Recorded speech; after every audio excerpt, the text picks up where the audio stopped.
Hai, kembali lagi sama aku, Zabra, Aku Rizka. Dan aku Zulfa. di KUA Aware. Oke, karena di video sebelumnya udah dibahas nih sama Sofia, sama Tasya mengenai isu-isu perceraian. Di video kali ini tuh kita bertiga mau ngebahas tentang dampak-dampak perceraian. Nah, kalau misalnya untuk dari kalian nih, dampak-dampak perceraian itu tuh yang kalian sering temui itu di lingkungan sekitar itu yang kayak gimana sih? Dari siapa dulu nih? Dari Zulfa atau aku dulu nih? Bebas, dari mana dulu? Mungkin dari Julpa Aku dulu dulu deh, boleh? boleh. Jadi perceraian dapat memiliki dampak emosional dan sosial yang signifikan, terutama pada pasangan anak-anak. Pasangan bisa mengalami stres, depresi, dan perubahan dalam kesejahteraan mental. Anak-anak juga mungkin mengalami kesulitan penyesuaian, rendahnya presentasi akademik, dan masalah perilaku. Mungkin itu dari aku. Kalau dari Rizka, boleh Rizka? Kalau dari aku ya, di aku ini mah dari beberapa teman-teman aku yang ngalamin dampak perceraiannya. Yang pertama, mereka tuh jadi tertutup. Mereka tidak mau membicarakan masalah keluarga ataupun mereka jadi pendiam di kelasnya. Jadi secara pemikiran kayak udah nggak ada lagi yang peduli sama aku gitu. Oke, kayak yang udah ada juga ya di laman artikelnya KUA Aware juga yang kalau misalnya nih perceraian itu dampaknya tuh bisa ke psikoemosional si pasangan itu sendiri. Selain tadi untuk ke anak, ternyata untuk diri sendiri juga ada kayak untuk trust issue ya mungkin apa takut untuk memulai hubungan lagi gitu kan ya, kan suka takut Ya, gak sih? Nah udah gitu tuh nggak cuma dampak ke apa ke diri sendiri dan ke anak, tapi ternyata ke lingkungannya juga cukup berdampak kayak mungkin keluarga keluarga laki-lakinya atau keluarga perempuannya juga mungkin jadi ini ya, jadi terputus silaturahminya karena bercerai gitu. Benar, betul, betul. perceraiannya tuh emang karena ada masalah masalah yang penyebabnya yang kurang baik lah ya, Hmm, istilah ya, adanya orang ketiga atau emang perbedaan pendapat, apalagi kalau masalah usia. oh iya, karena udah beda jauh misalnya ya, usianya jauh gitu, mungkin pemahamannya juga cara menyelesaikan masalahnya juga beda gitu. Tanggapan dari Julpa gimana Julpa? Gimana tuh Jabra? Tanggapan dari Julpa nih mengenai perceraian yang apa ya, angkanya makin meningkat nih kayaknya dari tahun per tahun gitu, karena mungkin faktor ekonomi atau faktor eh udah beda jalan atau gimana gitu, gimana tanggapannya Julfa?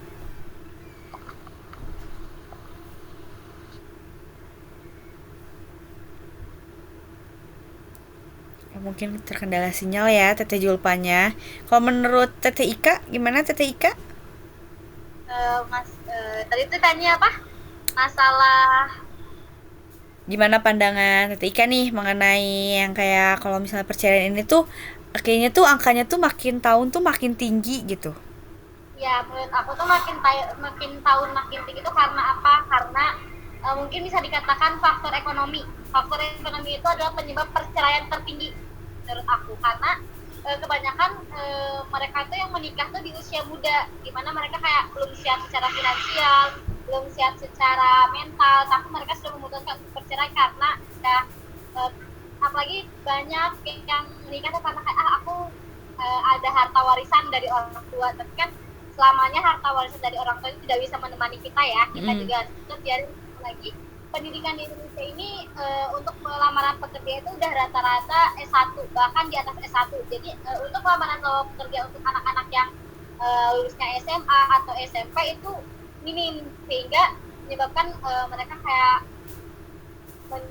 sang istri itu harus bekerja juga membantu sang suami gitu kan. Jadi sehingga perbedaan ekonomi apa ya, kalau pencapaian atau gaji apa penghasilan dari seorang istri itu lebih tinggi dari seorang suami, itu kan terkadang banyak suami yang menganggap merasa direndahkan ya. Mungkin karena faktor gara-gara kurang komunikasi juga bisa menjadi faktor perceraian, dampak perceraian, karena mungkin si suami istrinya masih sama-sama sibuk kerja, sibuk ngurusin ini itu, kurangnya komunikasi bisa jadi juga menjadi dampak dari perceraian tersebut. Iya sih.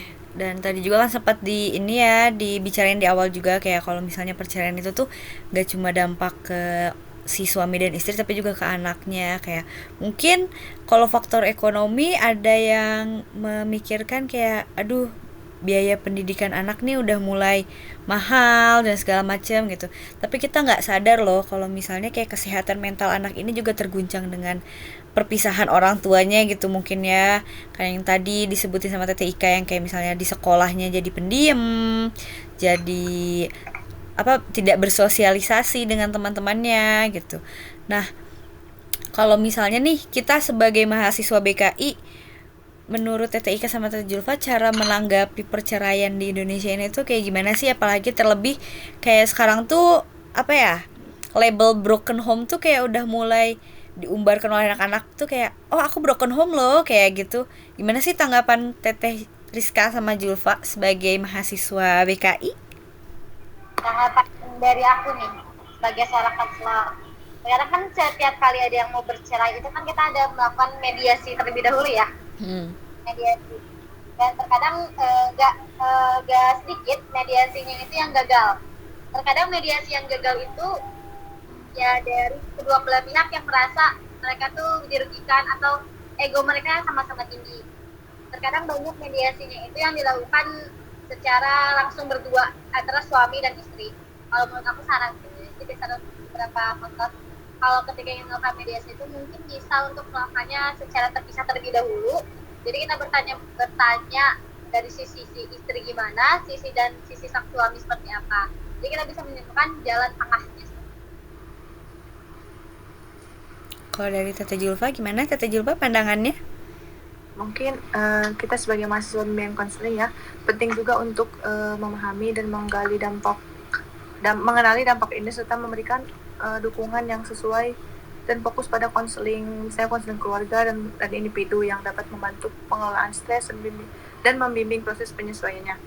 Terus pemahaman mendalam juga tentang kayak tren broken home dapat membantu merancang pendekatan yang lebih efektif dalam membantu individu dan keluarga yang terlibat. Kayak gitu mungkin. Oke, kan kita juga udah tahu kalau misalnya kayak sebelum menikah mungkin ada beberapa pasangan yang membikin kayak perjanjian pranikah nih. Nah, perlu nggak sih kalau misalnya kita nikah tuh harus bikin kayak perjanjian pranikah untuk mengurangi tingkat perceraian, kasus perceraian gitu, perlu nggak sih menurut Teh Julfa sama Teh Rizka kalau misalnya harus ada apa ya tadi itu surat perjanjian pranikah?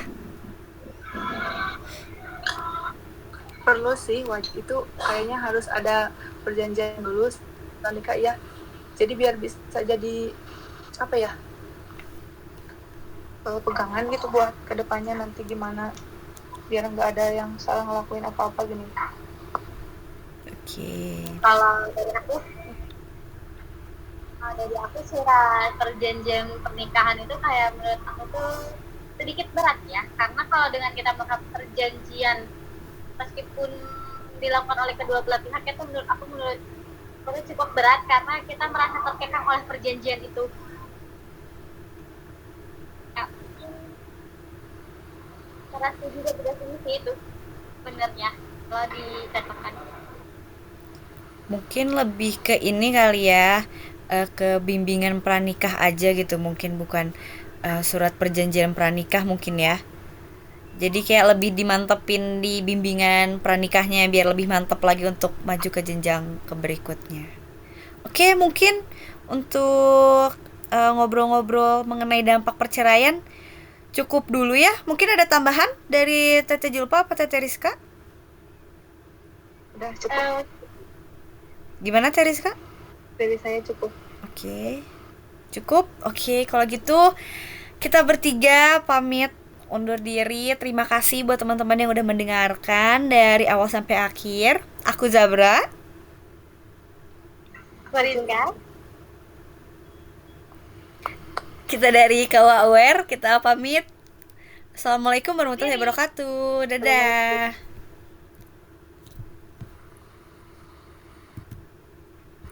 Alhamdulillah.